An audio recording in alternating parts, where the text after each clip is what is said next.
السلام علیکم، کیسے ہیں آپ سب؟ امید کرتی ہوں کہ آپ سب ٹھیک ٹھاک ہوں گے، خیر خیریت سے ہوں گے۔ چلیے بڑھتے ہیں اسری یسرا کے نیکسٹ پارٹ کی طرف۔ اسے وہ تاریکی یاد تھی، مگر اغوا کار کے چہرے یاد نہیں تھے۔ ان کی باتیں ذہن میں گونجتی تھیں، لیکن اب اسے سمجھ نہیں آتی تھیں۔ منظر جھلکیوں میں ابھرتے تھے کہ کھلی کھلی آنکھوں میں خواب کا روپ دھار لیتے۔ ہر بار وہ کہیں قید ہوتا، چیختے چلاتے ہوئے کسی کو بلا رہا ہوتا۔ قید، اندھیرا اور بندھے ہوئے ہاتھ، گولیوں کی آواز اور پھر سناٹا۔ اسے باتیں یاد نہیں آ رہی تھیں، اسے چہرے بھولتے جا رہے تھے۔ یہ ادویات کا اثر نہیں تھا، نہ ہی سائیڈ ایفیکٹس کا کوئی دخل تھا۔ اس کا دماغ حفاظتی دیواریں سی بناتا جا رہا تھا، کچھ وقت حالات اور واقعات کو مٹاتا جا رہا تھا۔ مناظر دھندلے ہو رہے تھے، باتیں مدھم ہو رہی تھیں۔ سب یاد ہوتے ہوئے بھی وہ بہت کچھ بھولتا جا رہا تھا۔ وہ 1 ماہ ہاسپٹل میں رہا اور اس دوران یہی سب ہوتا رہا۔ اب وہ گھر میں تھا اور یہ سب پھر سے ہو رہا تھا۔ وہ پھر سے ناسمجھ میں آنے والی اس کیفیت پر رو رہا تھا۔ وہ خوف جو اس کی روح کھینچ رہا تھا، وہ درد جو انگ انگ سے اٹھتا ہوا محسوس ہو رہا تھا۔ دروازہ کھل گیا، دبے قدموں کے ساتھ کوئی چلتا ہوا اندر آ گیا۔ اوپری منزل کی تمام بتیاں روشن ہو چکی تھیں۔ آغا علی دروازے میں رک گیا۔ جمیلہ داؤد اس کے پاس آ گئی تھی۔ اس کا کمرہ ہر وقت روشن رہتا تھا، مگر وہ پھر بھی اندھیروں میں گھر جاتا تھا۔ گزشتہ 1 ماہ سے وہ جنہیں مسلسل نظر انداز کر رہا تھا، جن سے کوئی بات نہیں کر رہا تھا، جنہیں اپنے قریب آنے نہیں دے رہا تھا، تو اس لمحے باوجود ہمت اور کوشش کے وہ انہیں خود سے دور نہیں کر سکا۔ ان کی آغوش میں ایک سکون تھا، ان کے حصار میں آرام تھا، ان کا لمس زخموں پر مرہم تھا۔ وہ ہاسپٹل میں تھا تب بھی وہ اس سے ملنے آتی رہی تھی، گھر پر تھا تو یہاں بھی۔ اکثر اوقات رات میں بھی ٹھہر جاتی تھیں۔ وہ اپنا وقت اور روٹین کیسے مینج کر پا رہی تھیں وہ نہیں جانتا تھا۔ اعظم شیرازی کے سخت قوانین کے باوجود اس کے پاس کیسے آ جاتی تھیں یہ بھی نہیں جانتا تھا۔ علم تھا تو صرف ایک بات کا کہ وہ وہاں تھیں جہاں وہ تنہا تھا۔ کوئی نہیں ہے یہاں، کچھ بھی نہیں ہے، تم خواب میں ڈر گئے تھے، ریلیکس، خود سے لگائے وہ کہہ رہی تھیں۔ دروازے پر کوئی کھڑا تھا، وہ ایک نیا چہرہ تھا۔ وہ جمیلہ داؤد سے کچھ پوچھ رہا تھا اور وہ اس سے پوچھ رہی تھی۔ کیا وہ سینے میں کہیں درد محسوس کر رہا ہے؟ کیا اسے تکلیف کا احساس ہو رہا ہے؟ اس کے لب خاموش تھے، وجود لرز رہا تھا، مگر چہرہ تر تھا۔ آواز ابھی بھی تھی، گولیوں کی، بارش کی، تاریک کوٹھری میں بھم کہہ کہہ کی۔ رات کے آخری پہر اس کی آنکھ کھل گئی تھی، نظر بالکل سامنے کاؤچ کے آگے سجدہ ریز وجود پر پڑی اور پھر ٹھہری رہ گئی۔ نیم تاریکی میں منظر بدلنے لگا تھا، اندھیرا احساسات سے الجھنے لگا تھا، خوف کو جگانے لگا تھا۔ تاریک کوٹھڑی، مدھم سا کہا، سوالیہ لہجہ اور انداز، اور گولیوں کی آواز۔ اس کی پیشانی پسینے سے تر ہوئی تھی، رنگت سفید ہو رہی تھی، سانسیں بھاری، وجود پر ایک کپ کپی سی تاری تھی۔ اس نے سفید چادر کو مٹھیوں میں بھیج لیا۔ وہ سجدے سے اٹھ کر بیٹھ گئیں اور پھر سلام پھیرنے لگیں۔ کسی احساس کے تحت مڑ کر اس کی جانب دیکھا۔ بے اختیار اپنی جگہ سے اٹھ کھڑی ہوئیں۔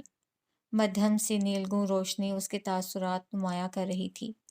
لب باہم پیوست کیے وہ بھاری سانس لیتا انہیں ہی دیکھ رہا تھا۔ وہ خشک لبوں کو تر کرتی، آہستگی سے قدم اٹھاتی اس کے پاس آ گئی تھی۔ اس کی آنکھوں کے تاثر سے دل کٹ کر رہ گیا تھا، وہ خوف زدہ لگ رہا تھا۔ محتاط ہو کر وہ اس کے پاس بیٹھ گئی تھی، اس کا سختی سے بھینچا ہوا ہاتھ اپنے ہاتھ میں لیا تھا۔ ہاتھ کپ کپا رہا تھا۔ پھر اس نے اٹھنے کی کوشش کی تھی مگر اٹھ نہیں پا رہا تھا۔ لیٹے رہو، وہ ایک دم سے پریشان ہوئی تھی۔ لائٹ آن کر دیں، وہ خوفزدہ تھا، اس کا وجود کپ کپا رہا تھا، اسے سانس لینے میں دشواری ہو رہی تھی، اس کے گال آنسوؤں سے تر ہو رہے تھے۔ جمیلہ نے کمرے کی لائٹس آن کر دیں، جھک کر اسے اپنے حصار میں لے لیا۔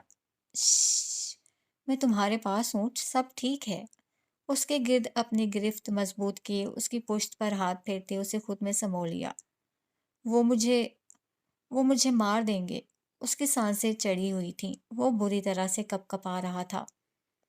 دروازہ آہستگی سے کھلا تھا اور کھلا ہی رہ گیا تھا۔ قدموں کی حرکت وہیں تھم گئی تھی، ہاتھ ہینڈل پر ٹھہر گیا تھا۔ کوئی تمہیں کچھ نہیں کہے گا، میں ہوں نا تمہارے پاس، جسٹ ریلیکس۔ وہ آنکھوں میں نمی لیے اس سے کہہ رہی تھی، اسے سمجھا رہی تھی، اسے کوئی خوف اور خطرہ نہیں ہے، وہ اب محفوظ ہے۔ مگر وہ محفوظ نہیں تھا، وہ اب کبھی بھی خود کو محفوظ تصور نہیں کر سکتا تھا۔ یہ حادثہ چھوٹا نہیں تھا، یہ واقعی معمولی نہیں تھا۔ وہ اسے خود میں چھپائے برابر میں ہی اس طرح سے نیم دراز ہو گئی تھی تاکہ اس کا خوف کچھ کم ہو سکے، وہ اس دہشت بھری کیفیت سے باہر نکل سکے، وہ ان کی آغوش میں خود کو محفوظ تصور کر کے سو جائے۔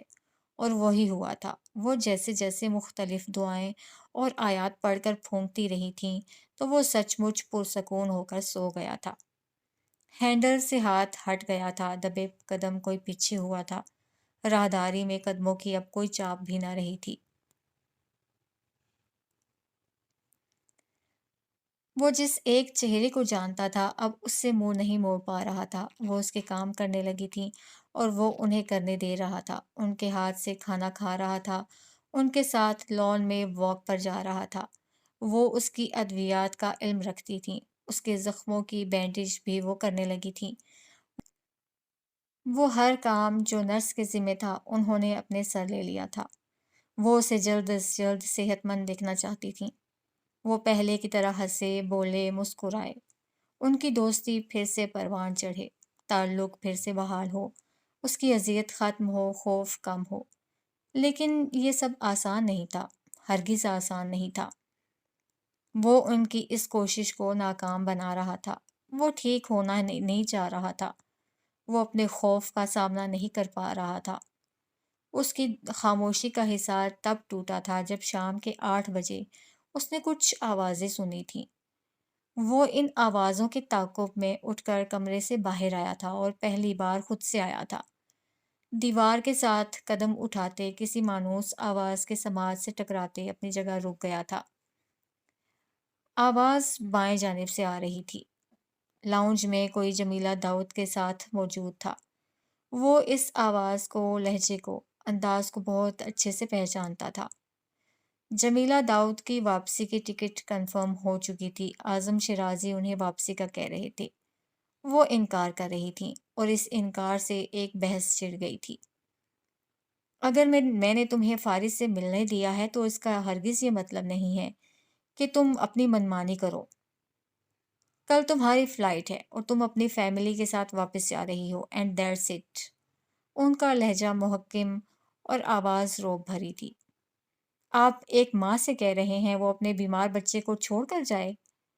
وہ تمہارا بچہ نہیں ہے، وہ میرا بچہ ہے، ایک ایک لفظ پر زور دیتے بھرائی ہوئی آواز میں کہا۔ 9 سال ہو گئے ہیں بابا، آپ ابھی تک یہ بات نہیں سمجھ پائے؟ جمیلہ، اعظم شیرازی کی مٹھیاں سختی سے بھینچ گئی تھیں۔ انہوں نے تحمل سے اسے روکا تھا، وہ مزید کوئی لفظ نہیں سننا چاہتے تھے۔ چاہتے تھے تو صرف یہی کہ ابھی اسی وقت ان کے ساتھ گھر چلے، اور وہ جانا نہیں چاہتی تھیں، صرف اس لیے کہ ڈاکٹرز نے سفر سے منع کیا تھا۔ وہ فارس کو ابھی تک لندن نہیں بھیج سکے تھے، ورنہ اب تک یہ معاملہ ہی ختم ہو چکا ہوتا۔ جمیلہ داؤد کے پاس رکنے کا کوئی جواز نہ بچتا، وہ ایسے مطالبے کا حق بھی نہ رکھتیں۔ تم ہارون کے ساتھ نہیں جاؤ گی تو 100 سوال اٹھیں گے۔ تمہیں اندازہ ہونا چاہیے کہ ہمارے ہر موو پر نظر رکھی جا رہی ہے۔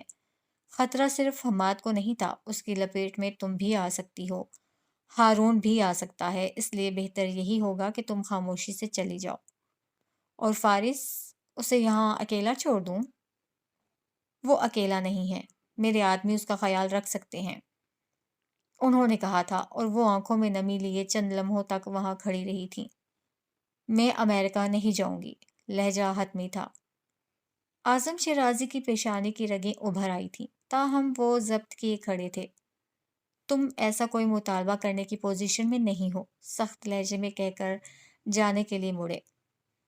اگر آپ مجھے فورس کریں گے تو میں اپنے میکے چلی جاؤں گی، لیکن فارس کو اس حالت میں چھوڑ کر کہیں نہیں جاؤں گی۔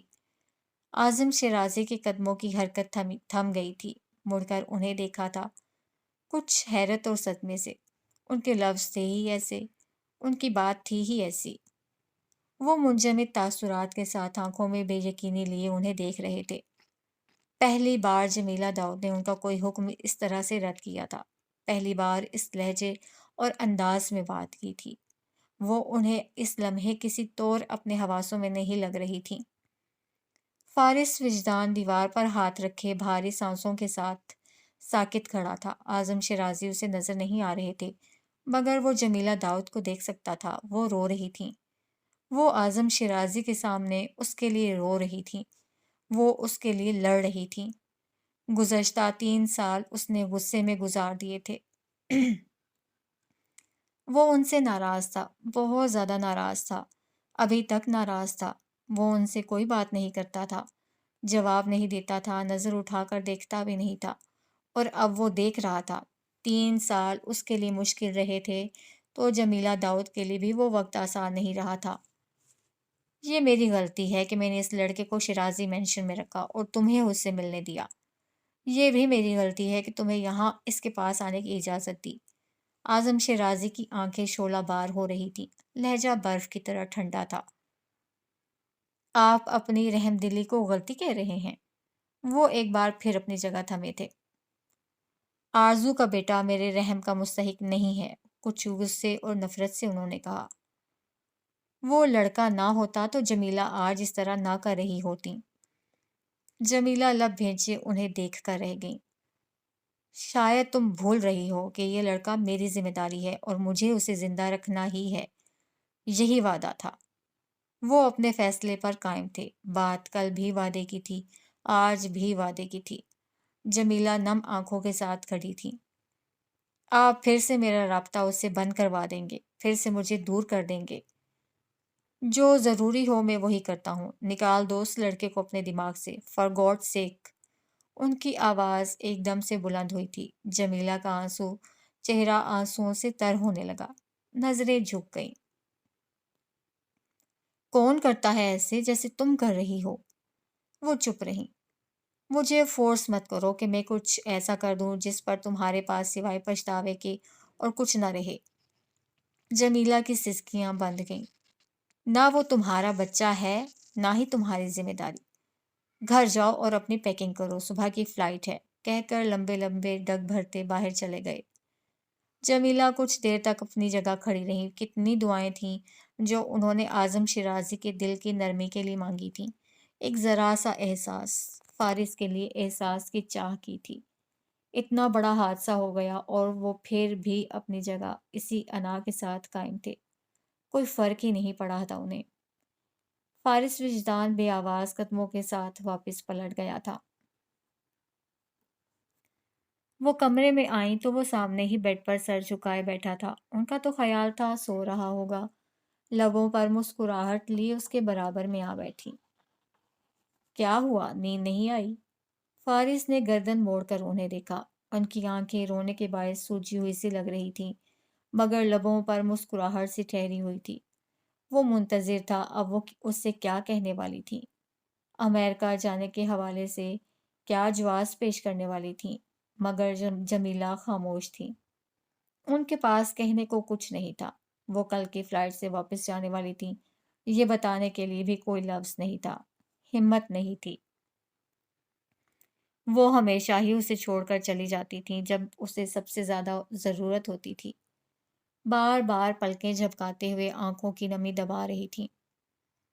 گلا کھنکھار کر بدقت مسکراتے ہوئے وہ خود کو اس کیفیت سے نکالنے کی کوشش کر رہی تھی۔ انہیں اندازہ تھا اب کہ وہ ناراض ہوگا تو پھر کبھی نہیں مانے گا، اب کہ وہ اسے ہمیشہ ہمیشہ کے لیے کھونے والی ہیں۔ انہیں علم نہ تھا جو خاموش تھا اتنے دنوں سے، وہ آج حقیقتاً خاموشی توڑنے والا تھا، اس کے دل سے بھاری بوجھ سرکانے والا تھا۔ میں ڈاکٹر مصطفیٰ سے ملنا چاہتا ہوں، اس کے لب ہلے۔ وہ چونک کر اسے دیکھنے لگی۔ اتنے دنوں بعد فارس نے ان سے بات کی تھی، اب تو خوشی بھی دل کو بھاری کر دیتی تھی۔ آپ تو ویسے بھی چلی جائیں گی، تو میں سوچ رہا تھا کہ وہ ایک ہی تسلسل میں اپنی بات مکمل نہیں کر پاتا تھا۔ میں سوچ رہا تھا کہ میں ان کے پاس چلا جاؤں۔ جمیلہ داؤد اپنی جگہ بیٹھی رہ گئیں۔ کیا اس نے اعظم شیرازی کے ساتھ ہونے والی ان کی گفتگو سن لی تھی؟ ان کے اندر غم بڑھ گیا، دل تڑپ گیا۔ کیا وہ ساری کی ساری سخت باتیں اس نے اس حالت میں اپنے کانوں سے سن لی تھیں؟ ڈاکٹر مصطفیٰ کے پاس؟ ان کی آنکھیں دھندلا رہی تھیں، آواز بھیگ رہی تھی۔ فارس کا سر جھکا ہوا تھا جیسے کہ اس کی عادت تھی۔ وہ ان کے دوپٹے کا پلو اپنے ہاتھوں میں لے چکا تھا، جیسا کہ ہمیشہ لیا کرتا تھا۔ انہوں نے ایک بار مجھے کہا تھا وہ مجھے اپنے ساتھ رکھ سکتے ہیں۔ وہ ہاسٹل میں بھی مجھ سے ملنے آتے تھے۔ جمیلہ اپنے رونے پر قابو پائے چپ رہیں۔ ان کے لیے وہاں بیٹھنا مشکل ہو رہا تھا، فارس کو دیکھنا مشکل ہو رہا تھا۔ ہاں، میں آغا سے بات کروں گی کہ وہ ڈاکٹر مصطفیٰ سے تمہارا رابطہ کروا دے۔ انہوں نے انگلی کی پشت سے بائیں آنکھ کا آنسو صاف کیا۔ آپ جانے سے پہلے مل کر تو جائیں گی؟ سر اٹھا کر ان کی آنکھوں میں دیکھتے پوچھا۔ اپنے آپ پر جبر کرتے، آنسوؤں پر ضبط کے پہرے بٹھاتے اسے دیکھ کر رہ گئیں۔ وہ انہیں جانے کی اجازت دے رہا تھا، ظاہر کر رہا تھا جیسے کوئی فرق نہیں پڑتا، جیسے اس کے لیے یہ کوئی بڑی بات نہیں تھی، وہ سب خود سے مینج کر لے گا۔ وہ ان کی واپسی کا سفر آسان کر رہا تھا، اپنے طریقے سے انہیں الوداع کہہ رہا تھا۔ جمیلہ داؤد اسے چھوڑ کر جا سکتی ہیں۔ فارس وجدان نے ہر خواہش مٹا دی تھی، ناراضی ہٹا دی تھی۔ جمیلہ داؤد کو وہ اپنی عمر سے ایک دم سے بڑا لگا، زیادہ سمجھدار لگا۔ اس رات وہ بھاری دل کے ساتھ گھر واپس آ گئی تھیں۔ اس رات وہ باوجود کوشش کے بھی سو نہیں سکی تھیں۔ وہ ایک بار پہلے بھی اسے چھوڑ کر گئی تھیں، ایک بار پھر اسے چھوڑ کر جا رہی تھیں۔ فارس نے ملنے کا کہا تھا، مگر وہ اسے ملنے نہیں آئی تھیں۔ ایک بار پھر الوداع کی ہمت نہیں تھی۔ پچھلی بار وعدوں کا سہارا تھا، رابطے کی تسلی تھی، واپسی کا ارادہ تھا، اور وہ کسی ایک عمل میں بھی کامیاب نہیں ہو سکی تھیں۔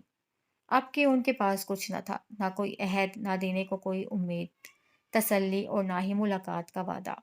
انہیں تو یہ بھی نہیں پتا تھا اب دوبارہ پاکستان کب آنے والی تھیں۔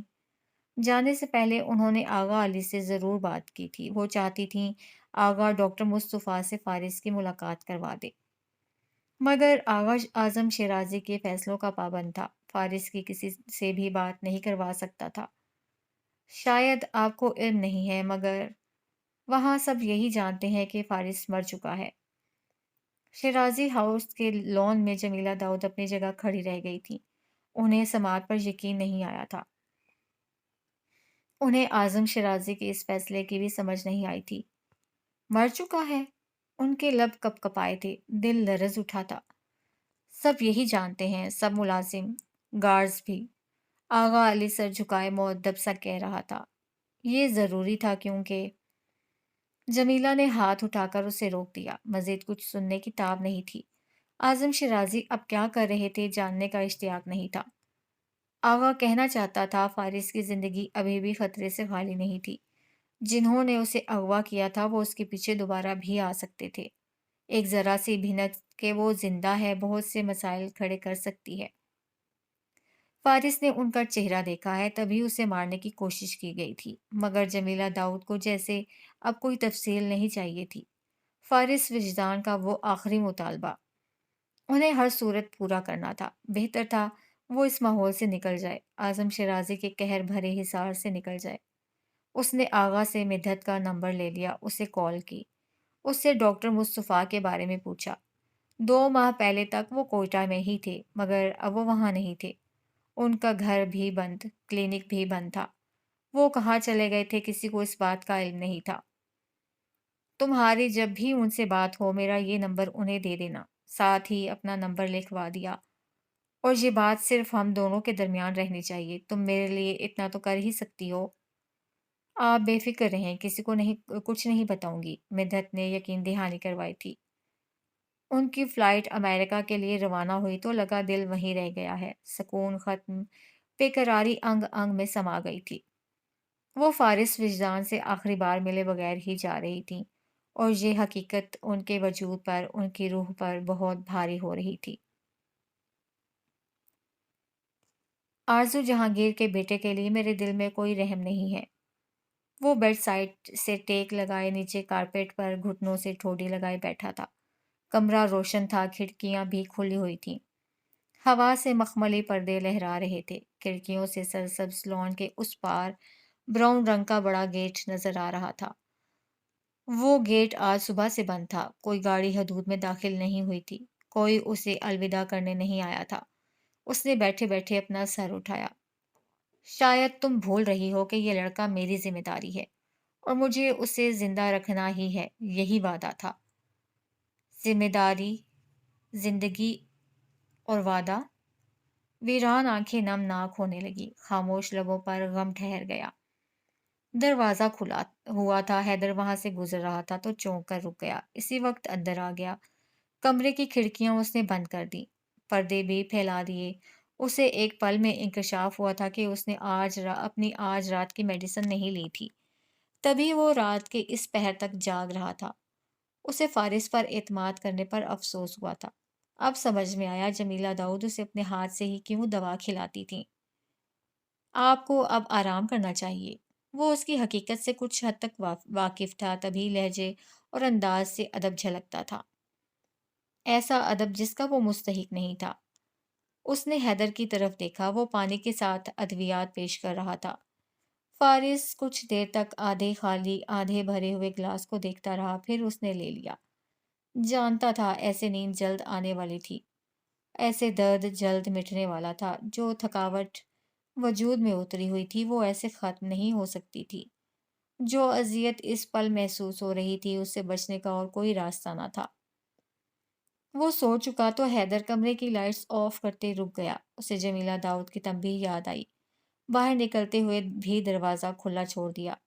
شیرازی ہاؤس مکمل اندھیرے میں ڈوب گیا تھا، مگر وہ ایک کمرہ صبح تک روشن رہا تھا۔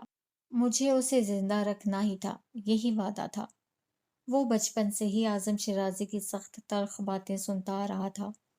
ہاسٹل میں تو ضبط کھو دیتا تھا، کئی کئی راتوں تک سو نہیں پاتا تھا۔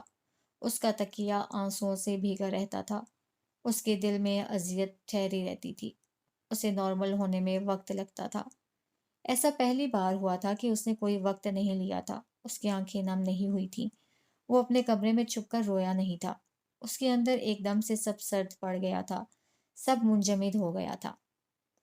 جمیلہ داؤد اس کی زندگی سے جا چکی تھی۔ وہ ڈاکٹر مصطفیٰ اور جنت کو کھو چکا تھا۔ اسے اپنے کسی بھی نقصان پر غم نہیں ہو رہا تھا، اپنے کسی بھی کرب پر رونا نہیں آ رہا تھا۔ اسے اچھا وقت یاد نہیں آ رہا تھا، اسے برا وقت ساکن نہیں کر رہا تھا۔ وہ بیڈ پر لیٹا تھا اور اٹھ کر بیٹھ گیا۔ سامنے ہی سوئمنگ پول تھا۔ وہ پول کے کنارے کھڑا ہو گیا۔ اب وہ وعدے کو سوچ رہا تھا جو اس کے باپ سے کیا گیا تھا، اسے زندہ رکھنے کے لیے کیا گیا تھا۔ بھلے سے وہ مٹ جائے، فنا ہو جائے، مگر اس کی سانسیں چلنی چاہیے، اس کا دل دھڑکنا چاہیے۔ اس کی آنکھیں نم ہو کر خشک ہو گئیں۔ اس نے اپنی چیخوں کا گلا گھونٹ دیا، خود کو اندر کہیں دفن کر دیا۔ دور سے کہیں ہارن کی آواز گونجی۔ عقب میں شیرازی فارم ہاؤس کے بیرونی گیٹ کھول دیے گئے۔ 3 گاڑیاں آگے پیچھے احاطے میں داخل ہوئی تھیں۔ اس نے مڑ کر پیچھے دیکھا۔ سیاہ گاڑی سے ہارون شیرازی باہر نکلا تھا۔ اس کے ہاتھ میں بیگ تھا، دوسرے ہاتھ میں موبائل تھا۔ اس کے ساتھ چند ایک دوست بھی تھے، وہ کسی بات پر ہنس رہے تھے۔ ان کا کلین شیوڈ چہرہ تر و تازہ تھا۔ اس کے بال جیل سے جمے ہوئے تھے۔ اس کے کپڑوں سے مہنگے پرفیوم کی خوشبو اٹھ رہی تھی۔ وہ بہت خوش اور پرسکون دکھائی دے رہا تھا۔ وہ کسی بات پر کہا بھی لگا رہا تھا۔ اس نے ملازموں کو کوئی حکم بھی دیا تھا اور پھر اس کی نظر اس پر پڑی تھی اور وہ اپنی جگہ ساکت ہو گیا تھا۔ فارس وجدان، کسی ملازم کا بیٹا۔ وہ سوئمنگ پول کے اس پار کھڑا تھا، وہ اسے ہی دیکھ رہا تھا۔ وہ اپنے دوستوں میں گھرا ہوا تھا۔ اپنی جگہ منجمد ہوا تھا۔ ابھی تک کسی کسی کی بھی توجہ 14-15 سالہ اس لڑکے کی طرف نہیں گئی تھی۔ لان میں باربیکیو کا انتظام ہونے لگا۔ جو ملازم شرازی ہاؤس سے ساتھ آئے تھے وہ اپنا کام شروع کرنے لگے۔ کوئلے دہکائے جانے لگے، کھلی فضا میں دھواں سا بھرنے لگا، اس کا سانس گھٹنے لگا۔ اگر جو وہ پاپا کہتے ہوئے اس کے پاس آ گیا تو؟ وہاں کوئی ملازم بھی نہ تھا، کوئی روک ٹوک یا دیوار بھی نہ تھی۔ نہ مدحت، نہ آغا علی تھا، نہ اعظم شرازی تھے۔ اب وہاں صرف وہ تھا اور اس کا بیٹا تھا۔ 9 سال بیت چکے تھے اور ہارون شرازی اپنے اندر کہیں وقت کے اسی دائرے میں، اسی مقام پر کھڑا تھا۔ اس کا خوف، اس کا خدشہ، اس کی گھبراہٹ آج بھی وہی تھی۔ وہ لڑکا، وہ فارس، صرف ایک لفظ پاپا اور سب ختم، سب فنا۔ اس نے فارس وجدان کی آنکھوں میں آگ دیکھی، ہر شے تہس نہس کر دینے کا جنون دیکھا۔ اس نے سب پانے کے لیے جسے چھوڑ دیا، وہی سب راکھ کرنے کے لیے اب سامنے تھا۔ منظر جیسے ایک جھلک تھی، آنے والے وقت کا ٹریلر، کہ وہ کیسی سکت رکھتا ہے، کس طرح انہیں برباد کر سکتا ہے۔ مگر وہ نہ ہوا جس کا ڈر تھا۔ فارس وجدان قدم گھسیٹتا اندر چلا گیا۔ اس نے دروازہ بند کر لیا، اس نے کھڑکیاں بھی بند کر دیں، ان پر پردے ڈال دیے، یوں جیسے اس نے اپنے باپ کے دل کی ہر حقائق پڑھ لی ہو، ہر خوف دیکھ لیا ہو، ہر خدشہ سہ لیا ہو۔ آنکھوں میں خدشات لیے ہارون شرازی اپنی جگہ کھڑا رہ گیا۔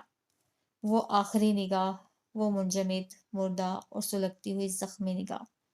9 سال کا عرصہ بیت گیا تھا، مگر ایک 6 سالہ بچے کا پکارتے ہوئے اس کی ٹانگوں کے گرد لپٹنے کا وہ منظر ٹھہرا رہ گیا تھا۔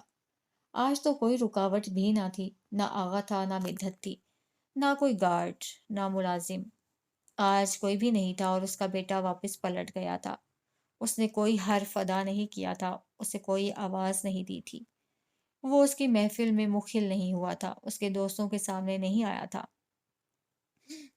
وہ حواس باختہ تھا، اپنی جگہ منجمد کھڑا تھا، اور تبھی حیرت عجلت میں قدم اٹھاتا صدر دروازے سے باہر آ گیا۔ اسے حیرت ہوئی کہ وہ اعظم شرازی کا پرسنل گارڈ تھا۔ وہ ہمہ وقت ان کے ساتھ کسی سائے کی طرح رہتا تھا، ان کے ہر بیرونی دورے پر وہ ان کے ساتھ ہوتا تھا۔ اسے یقین نہیں آیا کہ اعظم شرازی اس کے بغیر ہی اپنے کسی سفر پر تھے۔ حیدر کے انداز میں ایک تشویش نمایاں تھی۔ ہارون سے بات کرتے ہوئے اس نے اپنی تسلی کو اس جانب ضرور دیکھا تھا جہاں سے فارس کے کمرے کی کھڑکیاں اور باہر کو ایک دروازہ کھلتا تھا۔ اس کے لیے ہارون شرازی کی آمد غیر متوقع تھی، شاید دوستوں کے ساتھ بہت اچانک ہی پلان بن گیا تھا۔ ہارون سر جھٹک کر اپنے دوستوں کی جانب متوجہ ہوا۔ اس نے زبردستی مسکرانے کی صحیح کی، مگر وہ مسکرا نہیں سکا۔ سوال کرتی زخمی نگاہیں ذہن پر نقش ہو گئیں۔ اس کی کیفیت عجیب ہونے لگی۔ وہ کرسی سے اٹھ گیا، اس کے لیے وہاں ٹھہرنا مشکل ہو گیا۔ وہ اپنے دوستوں کے ساتھ خود پلان بنا کر آیا تھا اور اب معذرت کر رہا تھا۔ وہ یہاں کھانا کھا سکتے ہیں، انجوائے کر سکتے ہیں، مگر وہ یہاں نہیں ٹھہر سکتا۔ اس نے ضروری کال کا بہانہ کر دیا، کام کا بہانہ کر دیا۔ اسے اپنے وعدے کا بھی پاس رکھنا تھا، اسے اپنے مقصد کو بھی فراموش نہیں کرنا تھا۔ اگر وہ رک گیا تو کبھی آگے نہیں بڑھ پائے گا، اور اگر مڑ گیا تو سب یہیں ختم ہو جائے گا۔ خود کو قائل کرتے، سمجھاتے، فائدے نقصانات گنواتے، وہ گاڑی میں سوار ہو کر اسی وقت شرازی فارم ہاؤس سے چلا گیا۔ فارس کی ایک جھلک ماضی کے تمام زخموں کو ہرا کر گئی تھی۔ اسے آرزو جہانگیر یاد آ گئی، اس کے ساتھ گزرا ہوا ایک ایک پل یاد آ گیا تھا۔ وہ آنکھیں آرزو کی تھیں، چہرہ بھی اس کا ہی تھا۔ 9 سال پہلے اس نے اسے توڑ کر رکھ دیا تھا، 9 سال بعد اس نے وہی تاثر اپنے بیٹے کی آنکھوں میں دیکھ لیا تھا۔ حیدر فرصت سے اندر آیا تو معمول کی طرح دروازہ ہلکا سا کھلا ہوا تھا، مگر کمرے میں اندھیرا تھا۔ حادثے کے بعد ان 4 ماہ میں ایسا پہلی بار ہوا تھا کہ اس کے کمرے میں اندھیرا تھا۔ اس نے ایک دم سے ہاتھ بڑھا کر لائٹس روشن کر دیں۔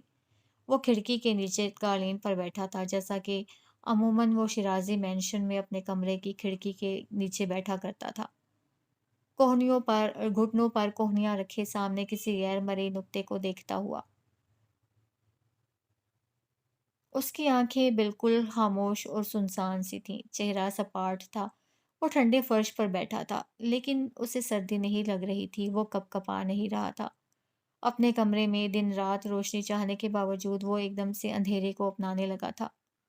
حیدر کچھ دیر تک اپنی جگہ کھڑا رہا، اسے وہ ٹھیک نہیں لگ رہا تھا۔ اس کی یہ حالت یقیناً اپنے باپ کو دیکھنے پر ہوئی تھی، مگر وہ حیران تھا۔ وہ فون پر رپورٹ کرنے کے بعد بھی حیران تھا۔ وہ اپنے باپ کے پاس نہیں گیا تھا۔ اس نے ان کی محفل میں کوئی خلل نہیں ڈالا تھا، کوئی تماشا نہیں کیا تھا۔ شیرازی فارم ہاؤس میں جیسے اس کا باپ نہیں، کوئی اجنبی آیا تھا۔ ایک عادت جو بچپن سے تھی وہ اسی عادت پر قائم رہا تھا۔ کمرے کی کھڑکی ہر جگہ ایک سی لگتی تھی۔ شیرازی مینشن کا سرونٹ کوارٹر، اس کا کمرہ، اس کی کھڑکی، وہ کھڑکی جو ایک مکمل خاندان کا منظر دکھاتی تھی، وہ منظر جس میں اس کا باپ ہوا کرتا تھا، باپ جو اس کے بغیر خوش تھا، آج بھی خوش نظر آ رہا تھا۔ ہاسپٹل کے آئی سی یو کے سامنے وہ بینچ پر سر جھکائے بیٹھی تھی، موبائل ہاتھ میں تھا۔ اب تک جانے وہ کتنی بار فارس وجدان کو کال کر چکی تھی، مگر وہ اس کی کال ریسیو نہیں کر رہا تھا۔ عدیل احمد کو، اس کے گارڈز کو، کسی کو علم نہ تھا وہ کہاں گیا تھا۔ رات کے اس پہر اپنی سرخ پڑتی آنکھوں کو بار بار رگڑتے، گہری سانس لے کر اس نے سر اٹھایا تھا۔ نگاہیں ایک بار پھر بند دروازے پر ٹھہر گئی تھیں۔ اس کا چہرہ تر ہونے لگا۔ ایک ہی جگہ پر، ایک ہی پوزیشن میں بیٹھے رہنا مشکل ہو گیا۔ کمر میں درد ہونے لگا تھا تو اٹھ کر ٹہلنے لگی۔ لرزتے کامتے ہاتھوں سے اسے دوبارہ کال کی، میسج کیے۔ اب اسے فارس کا موبائل بند مل رہا تھا۔ اسے اپنا دل بند ہوتا محسوس ہوا۔ اس کی حالت ایسی ہو رہی تھی جیسے وہ بس ایک ہی پل میں سب کھو دینے والی ہو۔ ہاں، وہ سب کھو دینے والی تھی۔ نرس سے پوچھ کر وہ نماز کے لیے مختص کیے گئے ایک کمرے میں چلی گئی تھی۔ سجدے میں روتے ہوئے اس نے مسز شیرازی کی صحت یابی اور فارس کی واپسی کی دعا کی۔ ایک بار پہلے بھی وہ سجدے میں گئی تھی، اپنی ماں کے وقت۔ اس قدر صدمے میں تھی کہ ٹھیک دعا کا موقع ہی نہ مل سکا تھا۔ وہ کچھ کر ہی نہ سکی تھی، کچھ کہہ ہی نہ سکی تھی، اور اب وہ اپنے رب سے سب کہہ دینا چاہتی تھی۔ غلطیاں اس سے بھی بہت ہوئی تھیں، لیکن اس کی سزا یہ نہیں ہونی چاہیے، اس طرح نہیں ہونی چاہیے۔ اب کوئی بھی رشتہ کھو دینے کا اس میں حوصلہ نہیں تھا۔ اب کسی نفرت کا مقابلہ کرنے کی سکت نہیں تھی۔ وہ پھر سے تنہا بے سہارا نہیں ہونا چاہتی تھی۔ اس نے بہت کرب اور شدت سے، روتے اور سسکتے ہوئے ان تمام رشتوں کو مانگا، جن کی محبت کی ڈوریاں اس کے ہاتھوں سے چھوٹتی جا رہی تھیں۔ اس کے قدموں سے زمین نکل رہی تھی، اسے سر سے آسمان ہٹتا ہوا محسوس ہو رہا تھا۔ تاہم لبوں پر ایک ہی دعا تھی، بھلے سے اس کے ہاتھ خالی رہ جائیں، تنہائی مقدر ہو جائے، راستے جدا ہو جائیں، غلطی کی جو سزا ہو مل جائے، مگر فارس وجدان کی زندگی سے مسز شیرازی نہ جائیں، وہ ٹھیک ہو جائیں، واپس آ جائیں۔ اس کی بہنوں نے ماں کو اس کی وجہ سے کھویا تھا، وہ خود کو ان کا مجرم سمجھتی تھی۔ اس کی وجہ سے فارس اپنے کسی پیارے رشتے کو نہ کھوئے، اس کی بس اب ایک ہی دعا تھی۔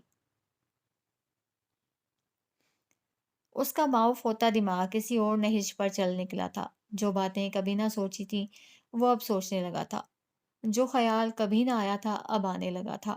اسے شیرازی خاندان سے الگ ہونا تھا، اسے اس گھر کو چھوڑنا تھا، اعظم شیرازی کے تسلط سے آزاد ہونا تھا، اور ایسا صرف ایک ہی صورت میں ممکن تھا۔ اس نے فرار کے لیے رات کا وقت چنا تھا۔ 12 بجے کے بعد وہ باہر نکل گیا تھا۔ ہر سو تاریکی میں لائٹ پولز کی روشنی میں باغ کا وہ راستہ نمایاں ہو رہا تھا۔ وہ اس پر بھاگتا ہوا پتھریلی سیڑھیوں تک پہنچ گیا تھا۔ یہ جگہ روشن تھی، یہاں دن کا سما معلوم ہوتا تھا۔ نیچے کی طرف روڈ تھا اور اوپر کہیں ریستوران کی کھڑکیاں نظر آ رہی تھیں۔ وہ قدم اٹھاتے اپنی جگہ ٹھٹک کر رک گیا تھا۔ اعظم شیرازی شلوار سوٹ میں ملبوس، سیاہ رنگ کی شال کندھوں پر ڈالے، اپنے گارڈ کے ہمراہ سیڑھیاں اترتے اسی طرف آ رہے تھے۔ بیچ راستے میں اسے ننگے پیر سیڑھیاں چڑھتا دیکھ کر رک گئے۔ وہ بھی رک گیا۔ 10-12 سیڑھیوں کا جو فاصلہ تھا وہ فاصلہ پھر انہوں نے طے کیا تھا۔ ان کے لیے اترنا آسان تھا، اس کے لیے چڑھنا مشکل ہو گیا تھا۔ اس کے گھٹنے چھلے ہوئے تھے، جینس بھی پھٹی ہوئی تھی۔ غالباً وہ اوپر چڑھتے ہوئے کہیں گرا بھی تھا۔ کار حادثے کے بعد باضابطہ طور پر یہ پہلی ملاقات تھی۔ وہ پہلی بار اس طرح اس کے سامنے آئے تھے۔ اسے لگتا تھا اگر وہ اسے کہیں نظر آئیں گے تو وہ ضبط کھو دے گا، وہ چیخنے لگے گا، وہ ان پر حملہ کر دے گا، مگر وہ کچھ بھی نہیں کر سکا تھا۔ وہ اپنی جگہ سے 1 انچ بھی نہیں ہل سکا تھا۔ کیا یہی تھا وہ رعب جو وہ اس کے اندر بچپن سے بھرتے آ رہے تھے؟ کیا یہ وہی خوف ہے جو اس کے قدم جکڑ چکا ہے؟ اسے تو لگتا تھا نفرت کے سوا وہ کچھ بھی محسوس نہیں کرتا۔ وہ کبھی بھی ان کے سامنے جھک نہیں سکتا، ڈر نہیں سکتا۔ اس کے اندر ان کے لیے صرف آگ جیسے جذبے تھے۔ تو اب اچانک یہ اس کے ساتھ کیا ہوا تھا؟ وہ رک کیوں گیا تھا؟ وہ ان پر چیخ کیوں نہیں رہا تھا؟ کچھ کہہ کیوں نہیں رہا تھا؟ اس کے اندر لاوے جیسی آگ تھی، اس کے جذبات دہکتے ہوئے انگارے تھے، اس کی روح کے زخم پھر سے ادھر رہے تھے۔ وہ بہت سی چیخوں کی زد میں تھا، آئینے کی طرح ٹوٹ کر ٹکڑوں میں بٹا ہوا، اپنے عکس میں ہی زخمی ہو رہا تھا، مگر وہ انہیں کوئی بھی رد عمل نہیں دے سکا تھا۔ اعظم شیرازی اس کے سامنے تھے اور وہ لب لیے کھڑا تھا۔ کہاں جا رہے ہو تم؟ انہوں نے کلائی موڑ کر وقت دیکھتے ہوئے اس سے پوچھا۔ اسے وہ سوال اپنا مذاق اڑاتا ہوا لگا۔ وہ اچھی طرح سے جانتے تھے بھری دنیا میں نہ اس کی کوئی جگہ تھی، نہ گھر، نہ منزل، اور وہ پھر بھی فرار کے راستے ڈھونڈ رہا تھا۔ انہوں نے یہاں وہاں نگاہ دوڑائی جیسے کچھ ڈھونڈ رہے ہوں۔ فارس اپنی آنکھوں میں غصہ اور قہر لیے اپنی جگہ کھڑا رہا۔ بھاگنے سے سانس چڑھی ہوئی تھی، چہرہ سرخ ہو رہا تھا۔ گارڈ فاصلے پر رک گیا تھا۔ یہاں سے نکل کر کہاں جاؤ گے؟ اپنے طور پر سنجیدگی سے کریدا۔ آرزو کے پاس؟ اس کی مٹھیاں سختی سے اس قدر بھینچ گئیں کہ انگلیوں کے جوڑ سرخ ہو گئے۔ اس کی آنکھوں سے نفرت اور عداوت کی چنگاریاں پھوٹنے لگیں۔ ایسا ہی ایک سرد اور ہیبت ناک سا تاثر ان کی آنکھوں میں بھی ٹھہر گیا۔ لبوں پر تلخ مسکراہٹ سی آ گئی۔ تمہاری ماں نے بھی مجھے ایسے ہی دیکھا تھا جب میں نے اسے نوکری سے نکالا تھا۔ اس کا خیال تھا وہ مجھے پھنسا لے گی، لیکن پھر ہارون اسے آسان ٹارگٹ لگا۔ وہ انکشاف اس کے حواسوں پر بجلی بن کر گرا اور وہ اندر تک ساکن ہو گیا۔ عداوت کے تانے بانے پیچھے کہیں اور جا کر ملتے تھے۔ نفرت کے پیچھے ایک وجہ تھی۔ انتقام یوں ہی نہیں لیا جاتا، برباد کرنے کے لیے بھی اصول وضع کرنے پڑتے ہیں۔ وہ ایک چالاک عورت ہے، گھاٹے کا سودا کبھی نہیں کرتی۔ انتقام لینے پر آئے تو پھر ہر حد سے گزر جاتی ہے۔ اس کے قدموں سے زمین کھنچ گئی، اس کے اندر توڑ پھوڑ ہونے لگی۔ تمہارا کیا خیال ہے اس نے ہارون سے طلاق لینے کے لیے مجھ سے کتنے پیسے لیے ہوں گے؟ وہ متوحش سا اس کی آنکھوں میں آنکھیں ڈالے کھڑا تھا اور ایک دم سے اس کی آنکھیں جھکی تھی۔ اس نے کہیں اور دیکھنا چاہا، کسی اور طرف۔ ابھی پچھلے ہفتے اس سے شادی کی ہے، میری عمر کے آدمی سے۔ پیسے میں اتنی طاقت ہوتی ہے۔ لیٹس سی اب یہ شادی کتنے عرصے تک چلتی ہے۔ اسے لگا وہ اس پر ہنس رہے ہیں، اس کی ذات کا، اس کے وجود کا تمسخر اڑا رہے ہیں، اسے بتا رہے ہیں وہ ایسی عورت کا بیٹا ہے۔ اگر ماں کے پاس جا رہے ہو تو سوچ لو کیسی ماں کے پاس جا رہے ہو۔ انہوں نے خود سے اپنے طور پر قیاس کر لیا تھا وہ ان کے تسلط سے آزاد ہو کر صرف اپنی ماں کے پاس ہی جانا چاہے گا۔ وہ ماں جس نے گزشتہ 10 سالوں میں ایک بار بھی پلٹ کر خبر نہیں لی تھی۔ وہ عورت جو اس کی زندگی میں نہیں تھی، وہ اس کے وجود سے ہی پہچانا جا رہا تھا۔ وہ اس کا نام ادھورا کر چکے تھے، اس کی پہچان مسخ کر چکے تھے، اسے تمام رشتے چھین چکے تھے۔ پھر بھی ان کی نفرت، ان کا غصہ کم نہیں ہو رہا تھا، ان کا دل نرم نہیں ہو رہا تھا، ان کا انتقام ختم نہیں ہو رہا تھا۔ انہیں اور کیا چاہیے؟ اس کا دماغ پھٹنے لگا، آنکھیں نم ہو گئیں۔ وہ مٹھیاں سختی سے بھینچے گہری سانسیں لینے لگا۔ اس کے دادا کو اس سے اور کیا چاہیے؟ وہ یہاں وہاں دیکھتے اپنے اندر کی چیخوں میں فنا ہو رہا تھا۔ پچھلے کچھ مہینوں سے آرزو ہارون سے ملنے کی کوشش کر رہی ہے۔ تمہارا کیا خیال ہے؟ کس لیے؟ اسے اب کیا چاہیے؟ انہوں نے آنکھوں میں سختی لیے سوال اچھالا۔ تم؟ اور تم سے کیا چاہیے؟ سوال کر کے انہوں نے اس کی ذات کے پرخچے اڑا دیے۔ جے انٹرنیشنل ہماری حریف ہے، وہ اس کمپنی کے چیئرمین کی اب دوسری بیوی ہے۔ باقی تم خود سمجھدار ہو، مجھ سے ملنے آئے گی تو میں تمہارا ڈیتھ سرٹیفکیٹ اسے دکھا دوں گا۔ قبر پر جانا چاہے گی تو وہ بھی تیار ہے۔ منصوبہ ساز نے سبھی منصوبے تیار کر رکھے تھے، انہیں ایک لمحے کے لیے بھی اپنے لفظوں کی تلخی کا کوئی احساس نہیں ہوا، اس بات کا بھی نہیں کہ وہ اس معصوم میں زہر بھرتے ہوئے اسے اپنے آپ میں ختم کرتے جا رہے ہیں۔ انہوں نے یہ بھی نہیں سوچا کہ وہ موت کی سرحدوں کو چھو کر پلٹا تھا اور ابھی تک اس حادثے کے اثر سے باہر نہیں نکلا تھا۔ انہیں یہ بھی یاد نہیں رہا کہ اس کے نفسیاتی معالج نے اسے صدموں سے بچائے رکھنے کا مشورہ دیا تھا۔ کوئی بھی ایسی بات نہ ہو جو اس کی طبیعت پر گراں گزرے، کوئی بھی ایسا سوال جو اس حادثے کی یاد تازہ کرے، کوئی بھی ایسا واقعہ جو اس کی تکلیف کو ٹریگر کر دے۔ یہ تمہاری بھول ہے کہ تم میری مرضی کے بغیر کہیں جا سکتے ہو۔